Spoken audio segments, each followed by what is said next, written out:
All right, we are back shoot for succession. I got James here, Precision Auto, Precision Everything, Lotus, Private Equity Group. You're just into like everything, and I freaking love it. Yeah, thanks, man. Yeah, thanks. Yeah, it's a labor of love.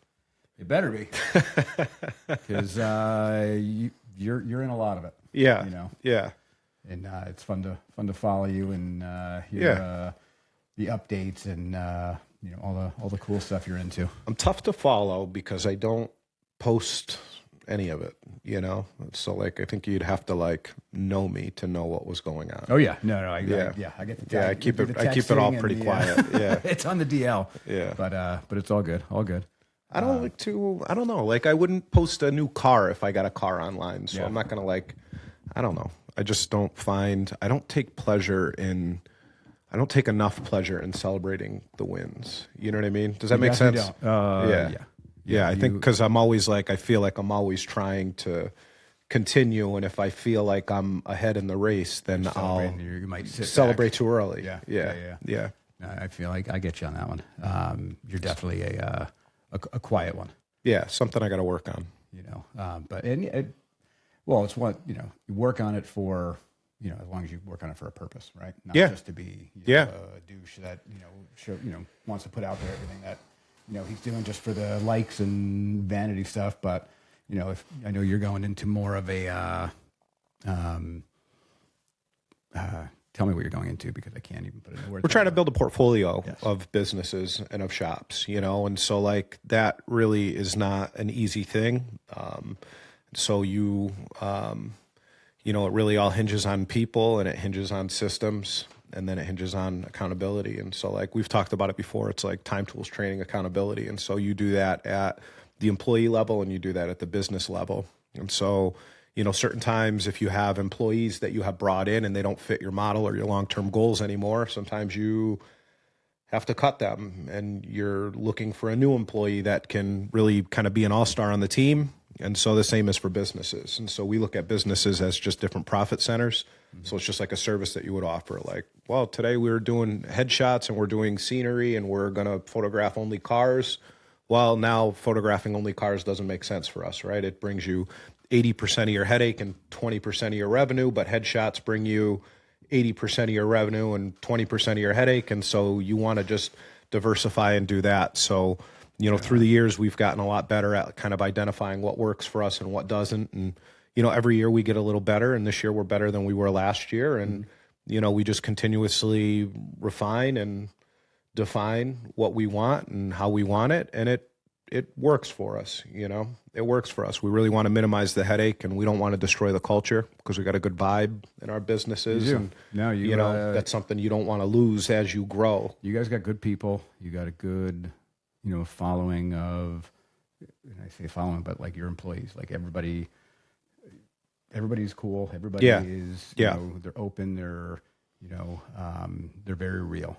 Yeah. Which I've always appreciated. Yeah. It's a tough thing to keep as you continue to add to your team, because you want everybody to gel. You want everybody to get along because you tend to want to help somebody that you like more than somebody that you're obligated to help. And so the way that our companies work is you really got to help the person next to you all the time. So you want to make sure that everybody kind of, vibes like a family, right.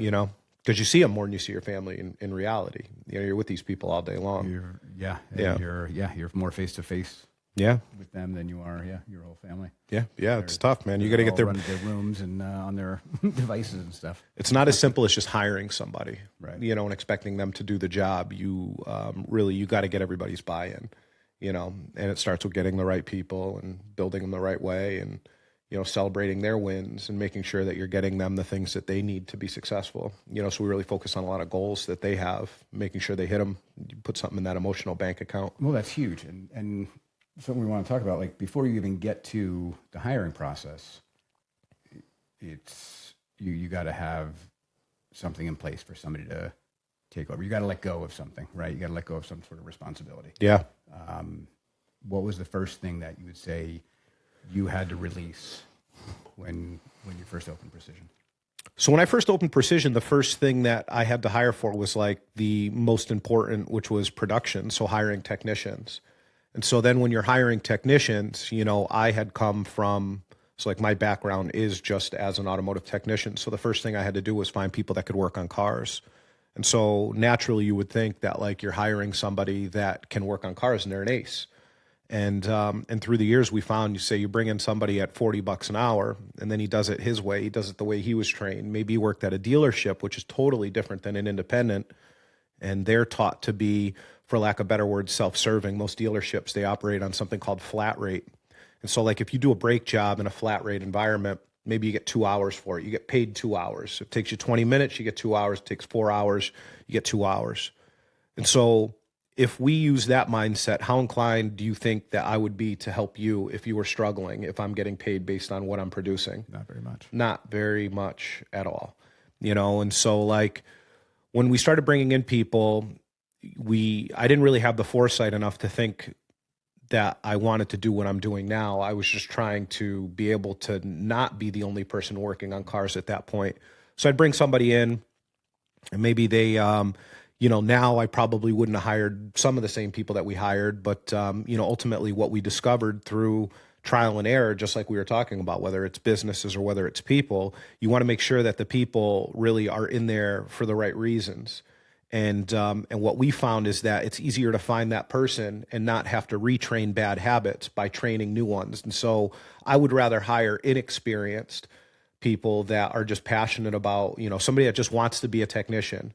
I'd rather hire them if they're good, right? We hire based on attitude, aptitude, and ethics. And then we give them the time, tools, training, and accountability they need to be successful. I've said it a trillion times, you know, because it's what we live by, you know? Yeah, it's what we live by, you know? And so when we bring these people in, we want to train them. Yeah. And so through the years that has evolved to where like, you know, senior people will train the junior people and you have to be able to do an oil change and a multi-point inspection before you can now start doing brake jobs. And you've got to be proficient at brake jobs and replacing different like basic engine gaskets before you can go and start doing like internal engine work, such as like timing belts or timing chains and things.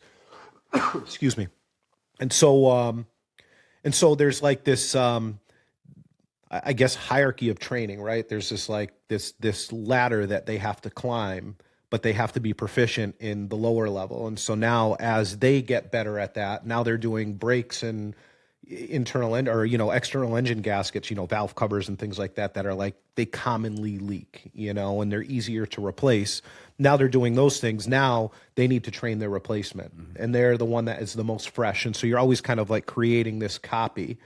And so in doing that, it's not only through mentorship, it's making sure that they have, you know, a solid handbook that, for lack of better words too, and not to sound condescending, that maybe a child could even follow, you know, absolutely. And it's not necessarily telling them exactly how to do it on this Honda Accord. Right. It's, okay, here's how we do it. And here's the things that we do that make our job better so that it lasts.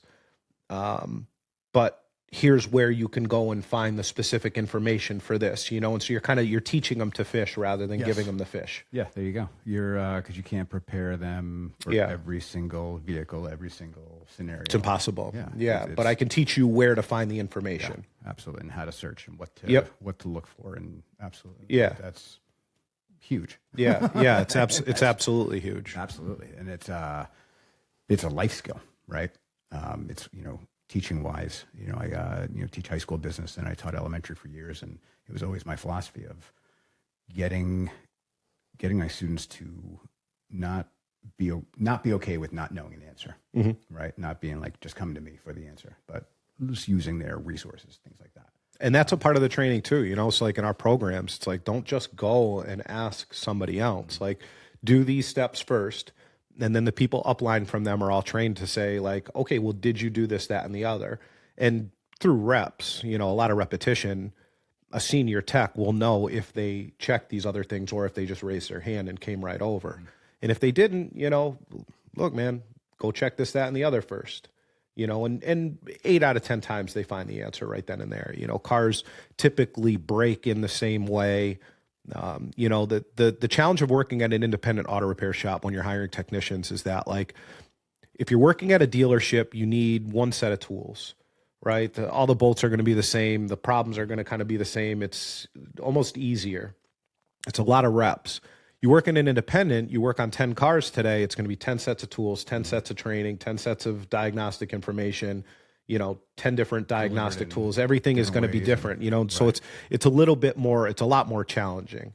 Not that any of them is easy or anything. I'm not like downgrading a technician's ability in a dealership. It's just the fact of it is that it's more difficult. You need a much more broad product knowledge to work in an independent. Do you find that there's a lot of technicians that go from one dealership to another, or they typically stay within their brand? They'll stay within their brand until they've exhausted those dealerships. Okay. And like in a lot of dealerships, you find that because they're bigger, they don't have the culture. They have 30 technicians and maybe like 5 managers, something like that, to manage all of these technicians. You don't get the loyalty. But it may be easier for a guy to go make $1 an hour more at another Toyota dealership than it would be for him to get the $1 more at his current dealership, because they don't value him quite as much, or her. We have female technicians too. And so, we find that when they come to us, they have exhausted all of the dealers in that network, such as Toyota or Ford or something like that. And so then they'll want to come to an independent because they think that it's easier. And so typically a technician that has worked at a bunch of dealerships will not be right for us. One, we've got to pay him too much, and he doesn't have the product knowledge or the ability to look outside the box and work on now a Ford if all he worked on was Toyota. And so for us, it's easier and it's a much more target-rich environment, and we have a much higher return on investment. We have a much longer tenure. We have much less headache if we just get the younger one. Turnover. Yeah, you get the one that you build, and then you give them everything that they need, and you do things that help enrich their life and give them, you give them a career, give them some buy-in, give them a sense of accomplishment. And for us, that sense of accomplishment is not only to like be kind of the main guy in a shop. They call it like an A-tech or a foreman.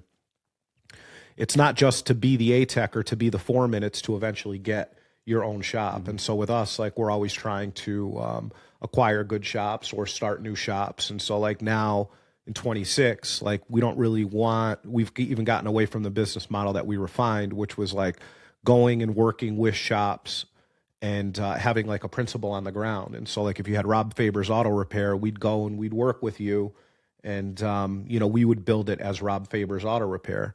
We're not doing even that anymore. Now, like if you're coming in, like we're going to control it. We are the principal. Yeah, we are. Yeah. And there's a litany of reasons why that didn't work, but it always started with coaching, and you'd have success with coaching. And then once money gets intermingled, we found that there was leakage, not in every case, but in a lot of cases, but our success rate with auto repair shops is 100%. Like our auto repair shops really just are primarily what we like, and that's what brings us our 80% with the 20% headache, right? It's least headache, it's the easiest to scale for us. It's guaranteed, right? Like everybody's going to have car issues.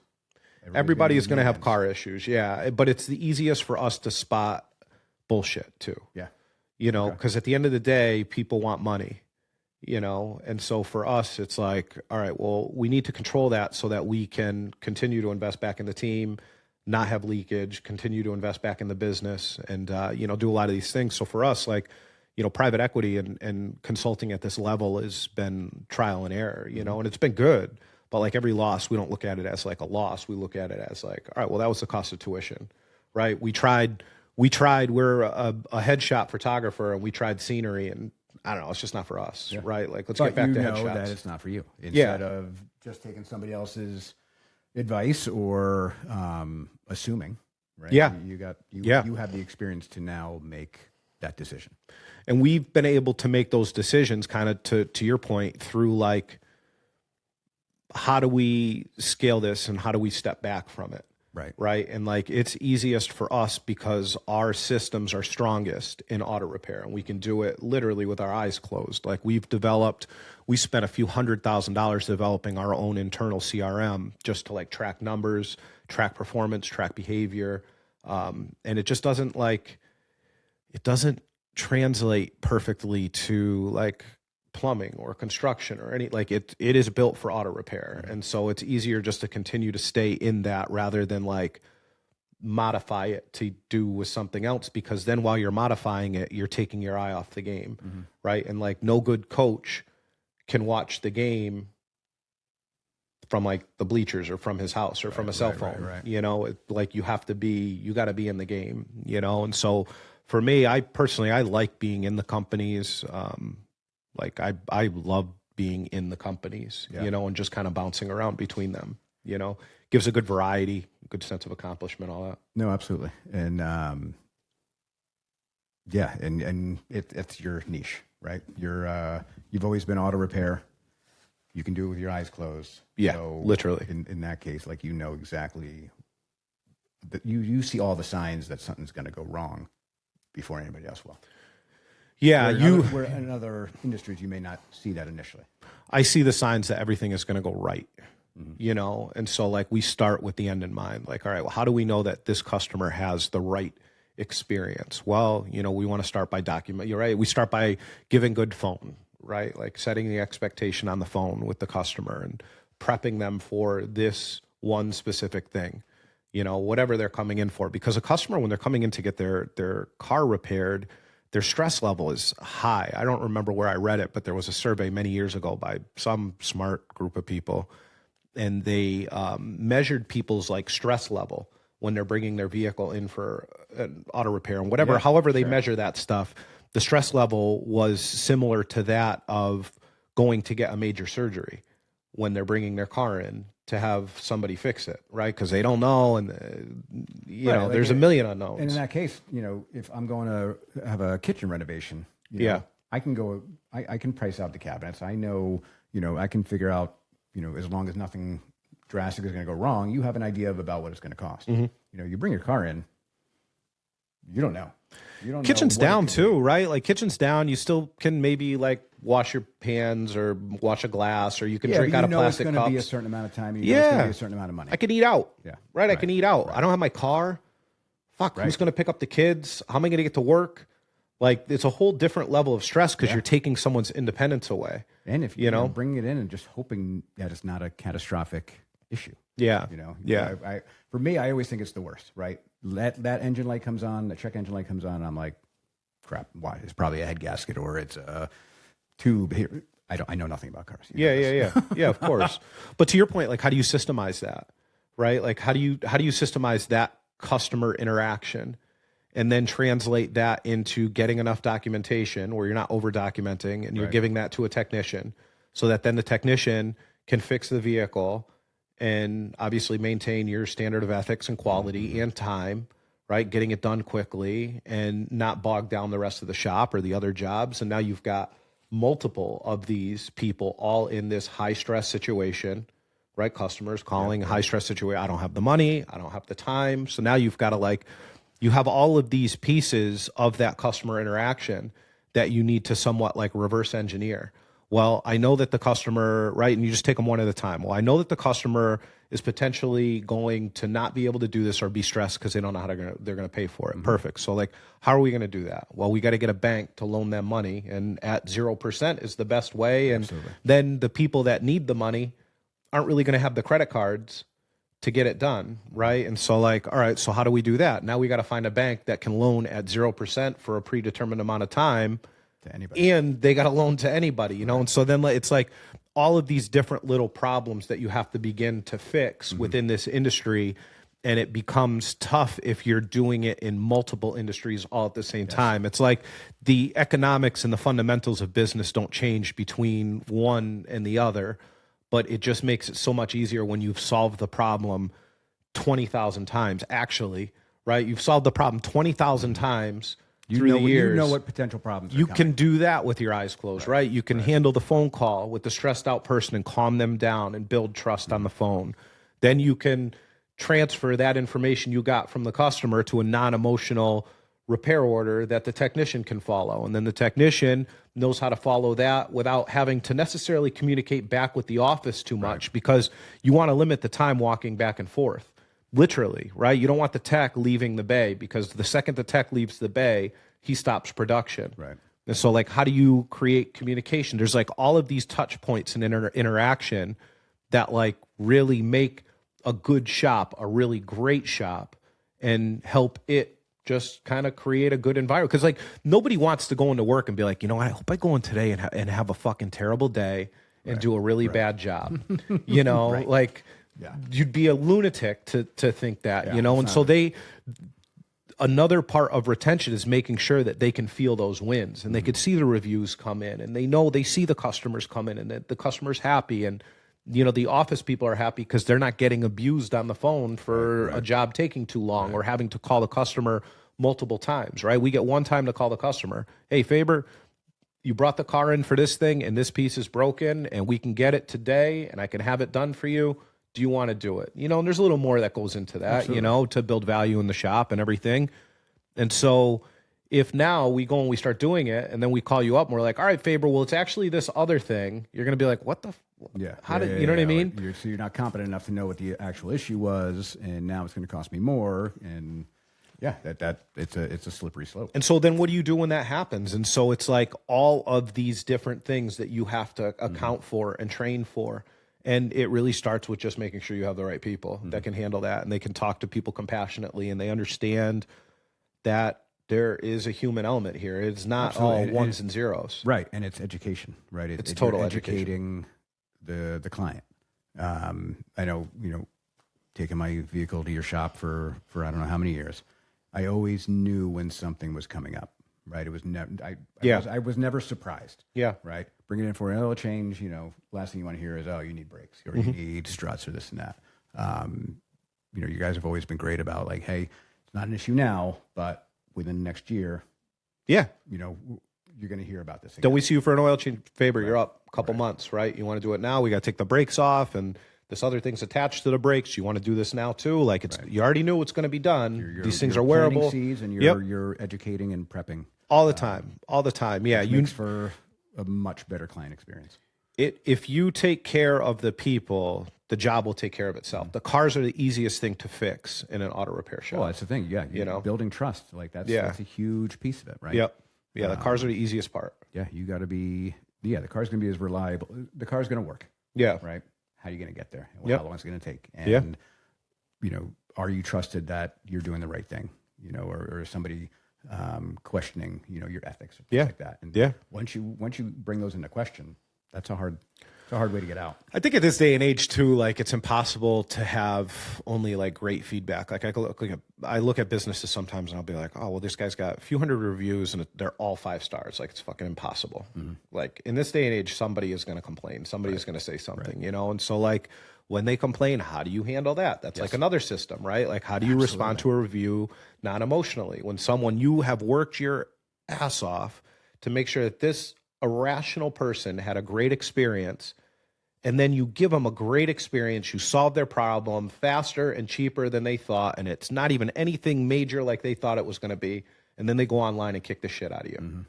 You're like, oh, that's nice of you, you know? And then they call you back in 6 months, and they're like, hey, can you get me back in for this other thing? You're like, no, we're 3 weeks out. I can't, you know what I mean? I wish I could. Yeah, I wish I could get you in, you know? Well, it's funny that you say that too. You know, you plan for how do you respond, right? Because it's inevitable that something's not going to go right. You know, as hard as you work, as much as you plan for, you know, somebody's not going to have the experience that they wanted. Yeah. Right? I had a situation like that in here where I was doing, you know, sports portraits, and once I delivered, you know, the images, I get an email, and it was very clearly ChatGPT email, right? It was just like too perfect, you know, and you could just read right between the lines. Like this guy was like super pissed, all emotion, but it was presented like very professionally, you know? And his big gripe was that his kid wasn't smiling in any of the photos, and he started off with, I'm not going to go and leave you a bad review. I want to, you know, email you and just let you know. And then he went, and I'm like, oh, okay, great. And then it was like, you suck, you suck, you suck, you suck. You know, I'm like, what I wanted to write back. Actually, I wanted to pick up I did pick up the phone. Didn't answer. And so then, you know, you have that whole write something down, walk away, and then you put it in the ChatGPT and let it phrase better. And it was very simple. It was one of those instances where I was like, I wish he did put this as a review, because if he's emailing me, he's probably talking to 10 other people, right, about how unhappy he was. You put it out there on a Google review, I get a chance to respond, and everybody gets to see my response. So that's another thing. Like many years ago, we would respond to reviews. Somebody leaves like this irrational fucking review. We would go online and be like, look, like that's not what happened. And then it becomes this bullshit pissing match, because then it's like they see the response and then they go on there and they're like, update. Like nobody gives a fuck about your update. You know what I mean? Update, but you're this and you shouldn't be saying, just like you could like feel their. Like, thank you. Like, if you're unhappy, just come back. We'll give you your money back. Right. Yeah, give you your money back. Like, the problem is that like when you're really, really good at what you do, you take it to heart. And so we sat down, second we sat down, we start talking about like celebrating wins or whatever. Like I could get 10 5-star reviews today.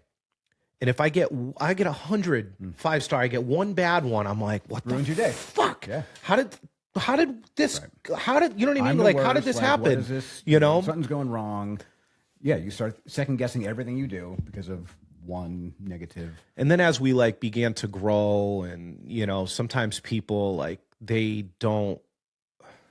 sometimes people don't want to grow on their own merit. They want to grow by taking somebody else down. Yes. So like if it's like that high school bullshit, and like the ugly kid is trying to take your girlfriend. He's like, Faber's got bad breath and his hair sucks. Right. Instead of being like, no, man, I'm a better athlete and I'm a better person. Right. He's like, you know what I mean? And so like you get that in reviews too. And so for us, like just an internal policy, because people get like, the first thing that happens if we get bad feedback is we're like, all right, well, what did we do? Like, did we legitimately fuck this up? Right. And if we did, like, make it right. Right. Because people judge you more based on how you handle your failures than how you handle your successes. They feel that it's inherent that I'm bringing it to a professional. It should be perfect. But something went wrong. Hey, let me make it right.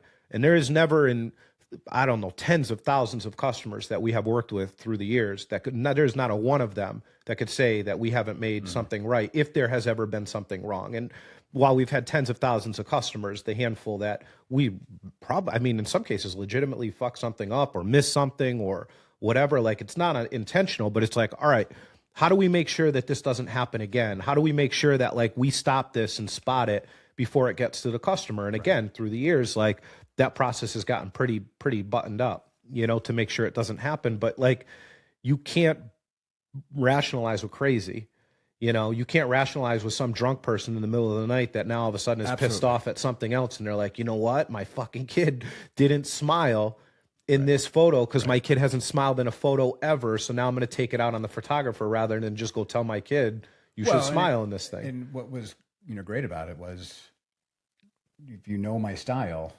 when I had athletes in here, like you could go smile for your school photo, but like, if you want to smile, smile. Yeah. Like I'm not going to tell anybody, no, I'm not taking a picture if you're smiling. Yeah. And if you want your kid to smile, when the parent's standing right there and they can see the photos because I shoot tethered, so it comes, as soon as I take the picture, it shows up on the screen. So yeah, they see it. At any time you could be like, can we get one or two of, him smiling? Yeah.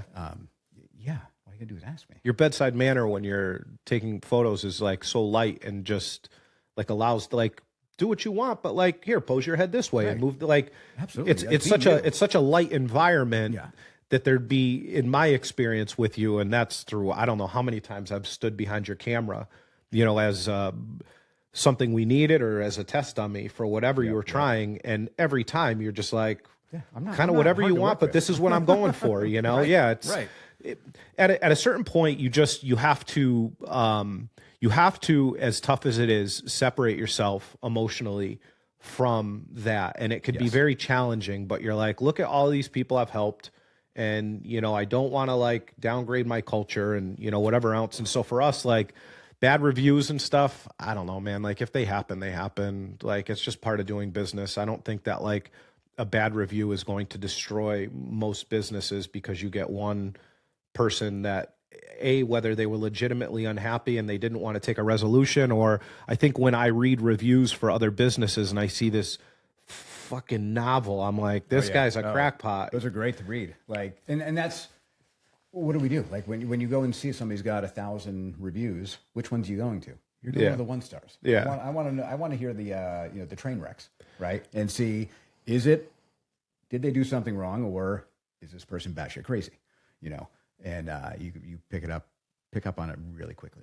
We had a guy many years ago, and maybe I don't know, maybe a couple years ago at one of the shops, and he shows up a day late for his appointment, like hours late. His appointment was on, say, Wednesday at 8 a.m. He shows up Tuesday or Wednesday at like 2:30 p.m. in the afternoon. So like the way our shops work is you're checking out cars in the morning, then you explain it to the customer then approves it. We get the parts on the way so that we can get the car back to the customer. That's like part of a recipe that makes people happy. Is like my bullpen of getting parts is so much larger if I can order before 10:30. And so you must get approval from the customer before like 10:15, right? And so there's a scramble in the morning, and then from there the parts, some will show up before noon, but like if we have to get them sourced a little further, they're coming in at 1:30. And so we know that 1:30 delivery means, you guys are working on these things in the afternoon. So like we don't schedule 2:30 appointments, right. 2:30 recheck, something, whatever. But like we don't schedule that. So this guy comes in, well, I got an appointment. He's fucking screaming and yelling at the woman at the desk. And if it were me, I would have just been like, go somewhere else. Like it was just so entitled and so rude. Right. And so anyway, so the girl was like, fine, we'll look at it right now. So she pulls a tech off a job. Guy looks at the car, and guy looks at the car and says, hey, look, like it's this thing, it's that thing, and whatever. And so like what we're going to have to do is we're going to have to take these things apart because we can't see through metal, right? You got to like take the thing apart. And the guy was like, all right, well, is there going to be a charge? Well, yeah, whatever they're going to charge you, he goes back into the office. It's going to take us like 3 hours to take the top part of this engine off to see what's going on inside there. Guy's like, all right, man, well, I got a guy that'll do it cheaper. Of course. Perfect. So he leaves, goes online, leaves a review. I'm a African-American, and you guys are racist and blah, blah, blah. So the tech that he dealt with is fucking Dominican. Like he's as dark as they get. I myself, my grandfather was black. Like there is no racism in that shop. You're like, what the fuck?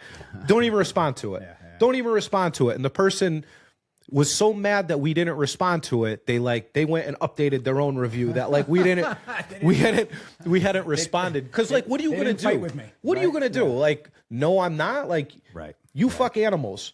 No, I don't. Now you have to defend it because I said it, right? You're like, what the fuck? Like, why am I ever going to this is insane.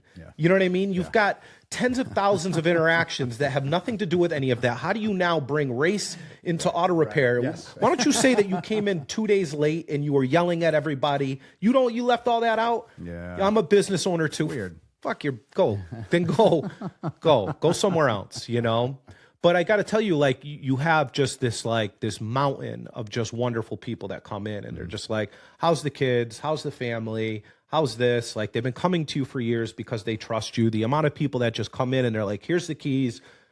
Call me when it's done, or, hey, I need it by 5. Can you get it done? That is 99.98% of the customers that come in. And so again, it leads back to like, how do you weed these people out before they come in? Because not everybody that calls your business is going to be your customer, And so like, how do you do that? And how do you say no without saying no? And how can, you know what I mean? And like, how do you spot these tells? And unfortunately, it's like boxing. You have to, I can study boxing on YouTube all I want, and I could punch a bag as much as I want. But finally, when you and I get in the ring and I finally take that punch in the face, I'm like, oh shit, I should be moving a little bit, right? Or I need to keep my guard up or whatever. And so like, it's about training people to sometimes tell people no.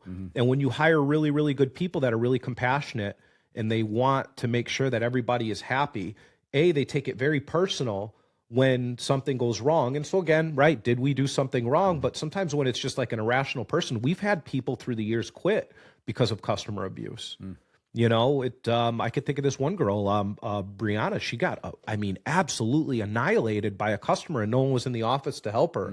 Guys screaming in her face, I want to talk to a man, and this and that. You're like, and so when you come back into the office, hey, that doesn't work here. You know what I mean? That doesn't work here. The guy left. The girl was just like, this is probably maybe 7 or 8 years ago. And the girl right there quit on the spot. She was like, I cannot deal with people like this. Yeah. This just isn't for me. Especially, your people at the desk are the first line of our people at our desks are awesome. Our people at our desks are awesome. But like for us, you want to make sure that the customer has a good experience, but under no circumstance are you to be you are not a punching bag. Right. Treat the customer with respect, and if they don't treat you with respect, then just slide the keys back across the desk at them. Yeah, there's plenty of other customer service is tough. Other shops that'll somebody else can help you. Right. Yeah, somebody else can help you. Yep. If you've paid us and you're not happy, then here's your money back. Your kid's not smiling, great. You know what? I can't make your kid smile. I'll reshoot it for you. If you don't want me to reshoot it, here's your money. Go to somebody else. And that's what I did. I said to him, I wrote him back. I'm like, hey, it's my style, but if you wanted to get pictures of him smiling, like all you do is ask. If you want to bring him back in, like I'll reshoot. No response. First time I told a client that, I was like, hey, he got his first bad review. He started the scale and he got his first bad review, and it was totally an irrational review. It was a guy that was driving a car he couldn't afford, had never maintained, never went to that shop, wanted it cheaper, and this guy did a great job and spent a ton of time on the vehicle that he didn't really need to spend, and never actually even charged the customer for it. And so what you ended up finding was that like a couple days later, the dude got a bad review, and he was so pissed. I'm like, call him and tell him if there's a problem with the service, right? Like you'll make it right. And there was no problem with the service. And I said, then just give him his money back. I'm not giving him his money back. I was like, just give him his money back. Because then what is he going to say? Right? I wasn't happy and they gave me my money back. Right. They're the worst. Yeah, they're the worst. All right, great. So we're the fucking worst, but at least we don't have your money, right? What do you say? Like, you come to me and you're like, this place sucked and they gave me my money back. I'd be like, that's cool, right? Like, so did you go somewhere else that you're happy? Who cares? Right. And that's the thing. It's the ability to understand that you can control you. You can control your response. You can't control the reaction of the customer. You can't control what they're going to write. All you're capable of doing is controlling how you respond. And that's what people, as you said, that's what people look at. Like, how are you responding? The only thing that you can control is what is within the reach of your fingertips, right? That's all you can actually control. The rest, you can try to account for it. Yep. And even like, me in my 20s, I even had trouble sometimes controlling what was within the fingertips. If somebody starts like screaming at you and insulting you for something that you hadn't done wrong or talking bad about, you're like, the fuck, this doesn't even make any sense, know?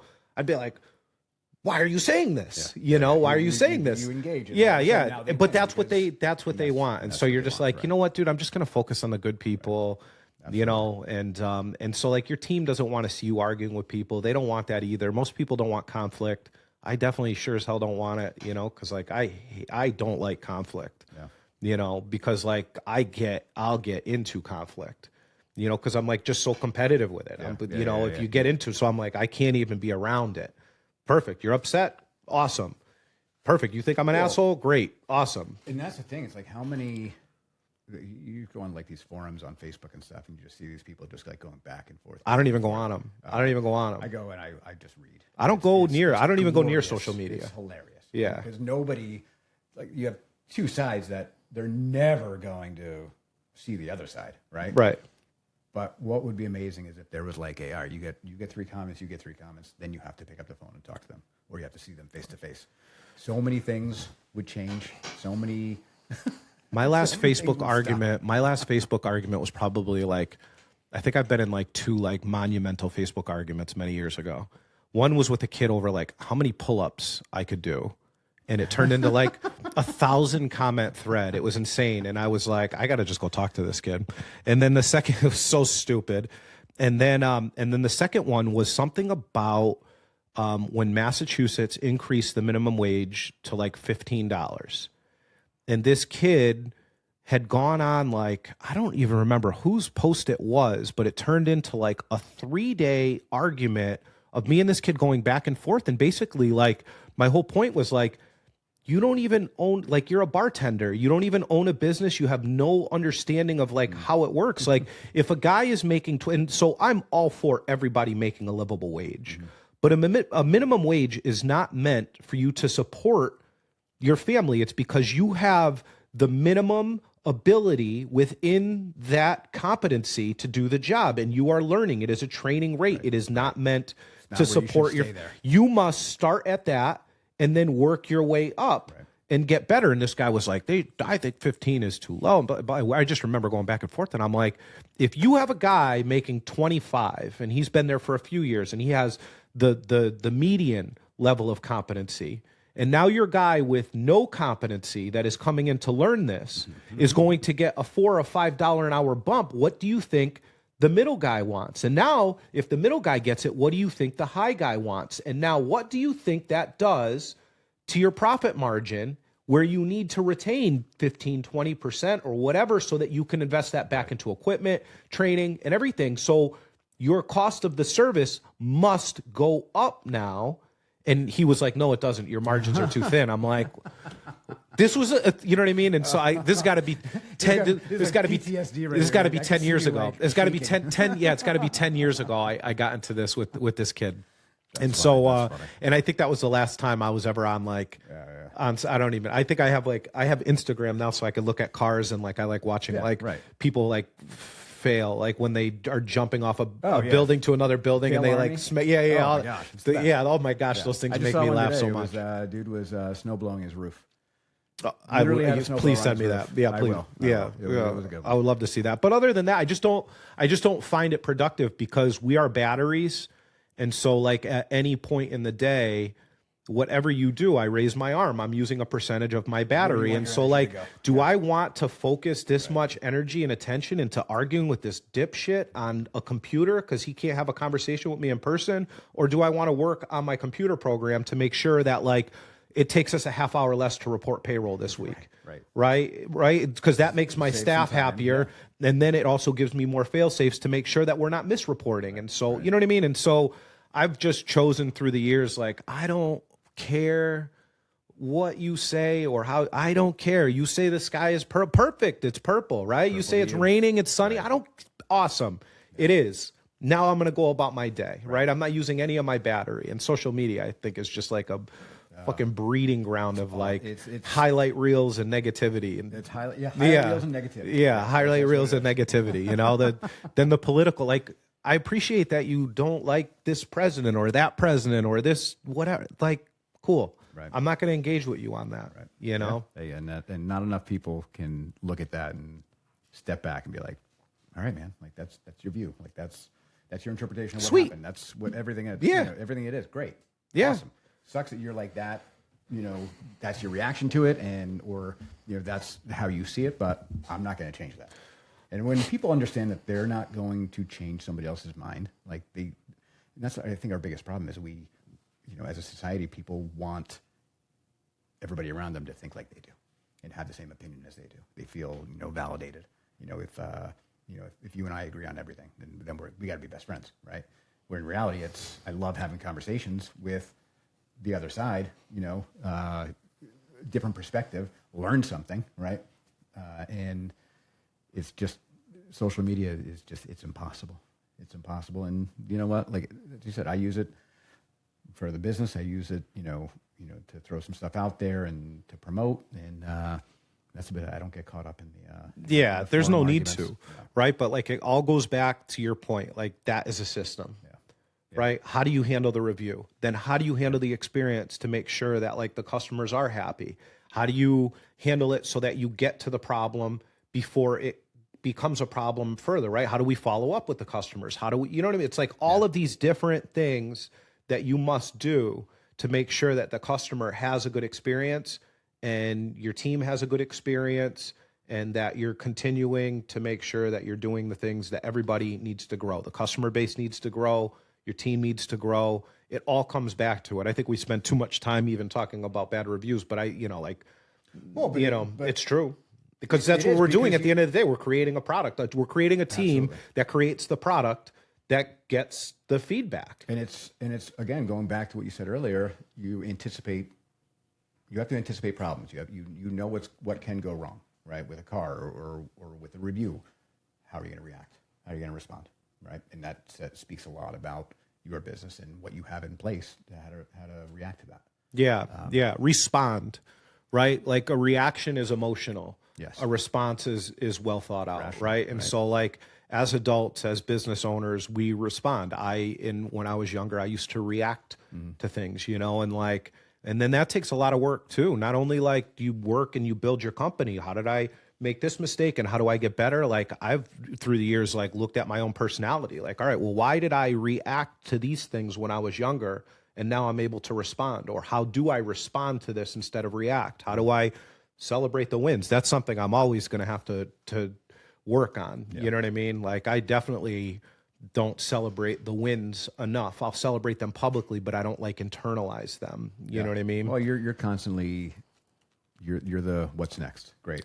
All right. I reached this. Great. Let's go somewhere else. Right? That second, it's awful. And it is. Yeah. It's got to be a balance of, it's a gift and a curse yeah. at the same time. Yeah, absolutely. Yeah. You're never content because once you get complacent, you start moving backwards. Yeah. But yeah, well, let's wrap this one up.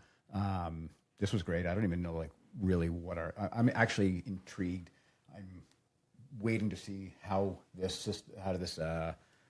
platform breaks this down into chapters. Yeah. With the AI. I know one thing that you wanted to talk about, and maybe we should do that, is like you want to talk about how to step back, like in your own business, and you want to begin, and you want to begin to kind of build your business, your job into a company. Yeah. And you don't want to lose the quality. And so I think that this is like a great segue. You don't want to lose the quality, the culture, all that stuff. Right. It's a good segue into the next one. 100% agree. Awesome, brother. 100% agree. All right. Thanks, James. Yeah.